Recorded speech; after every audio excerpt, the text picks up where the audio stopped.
Hey guys, welcome back to Earphoneus Fanaticus, aka the Earphone Freak. Today I'm starting a new series on this channel called Earphone Quickfire Review. Basically, I'm going to give you my impressions on many earphones I've tried out in the past but didn't actually end up buying for a variety of reasons. Not having an infinite sum of money is certainly one of them, but I do have two high-end earphones that are coming, so those will be very exciting to try out. But anyway, because I don't actually own the earphones I'll be talking about in this episode, I will only be able to give you what my first impressions are like, and unlike my usual detailed reviews, I can't comment on accessories or ear tips matching. So these reviews will purely be based on sound quality, isolation, and comfort. Now for the most part, I'll be comparing these earphones with my very old Logitech UE900, because I had those for almost 3 years before trying out these new ones. So I know exactly how the UE900 sounds and how differences in sound signature translates in terms of frequency response. To briefly summarize, the UE900 is a quad balanced armature driver earphone that has a neutral bass, slightly laid back and stuffy mids, as well as pleasant trebles that is just between too little and too much, though personally I prefer more treble than the UE900 can offer. Overall, it is a natural and non-fatiguing earphone. I guess what I said just now can also count as a quick fire review, huh? Well anyway, the first one we have is the Technica ATH-E70. It is a triple balanced armature driver earphone that aims towards stage and studio monitoring, so you will expect it to have a relatively untainted or neutral sound signature.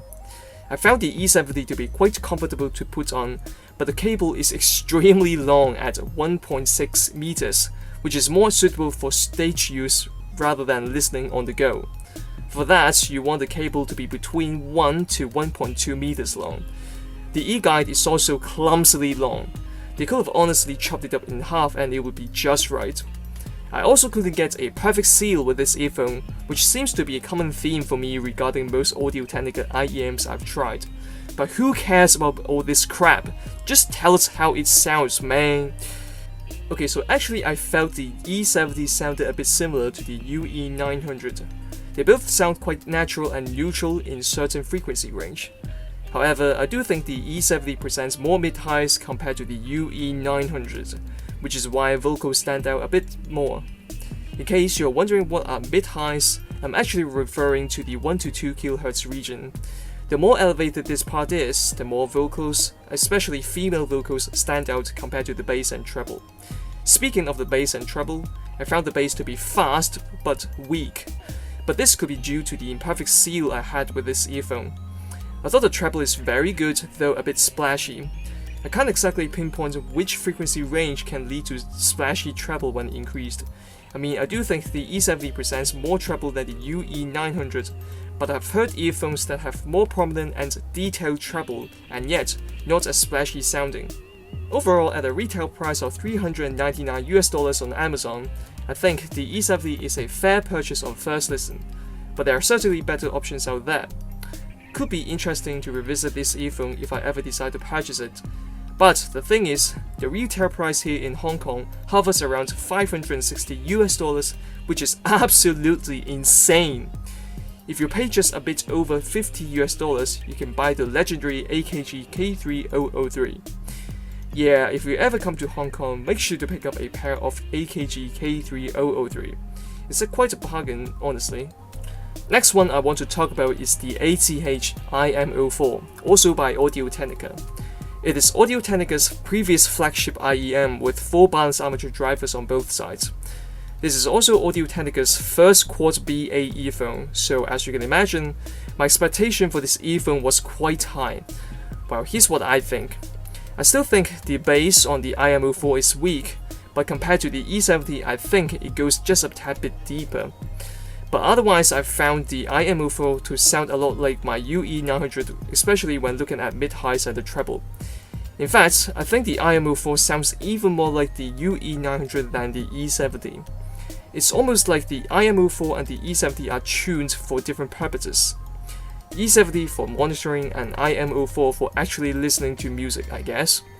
I also couldn't get a perfect seal with the IM04, but the situation was better than the E70.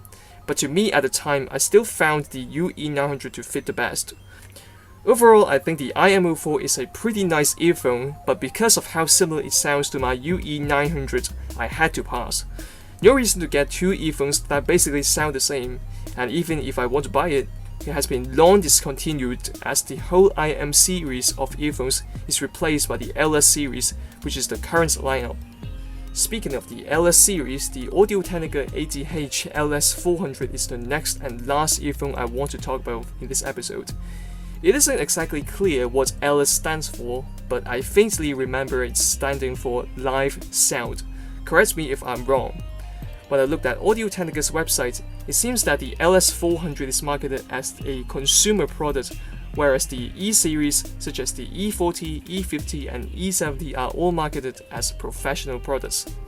Similar to the IM04 I just talked about, the LS400 also features 4 balanced armature drivers on each side, but it features a new body design that reminds me of rock stars and electric guitars for some reasons.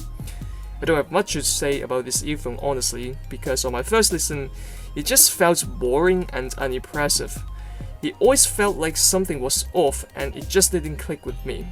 Now please don't get mad at me if you think the LS400 is like your favorite earphone ever, because I think it is rather clear at this point after auditioning 3 different Audio-Technica earphones that I'm just not a huge fan of Audio-Technica's house sound. However, I will say that the new body design of the LS series is just so much better than the IM series and the E series. It is actually comfortable and it seals well. At a retail price of $579 on Amazon or $456 here in Hong Kong, I just don't think the LS400 is worth the money based on my first listen. Might have to come back to this one in the future for a further listen. So I think this will be it for this episode. 3 Audio-Technica earphones done, but I still have more earphones I want to talk about in the future. Let me know what you think about this series on my channel, and if you have tried out these earphones I talked about just now, let me know in the comment section below. Don't forget to drop a like and subscribe for more earphone reviews and unboxing in the future. This is Earphoneus Fanaticus, and I'll see you in the next video.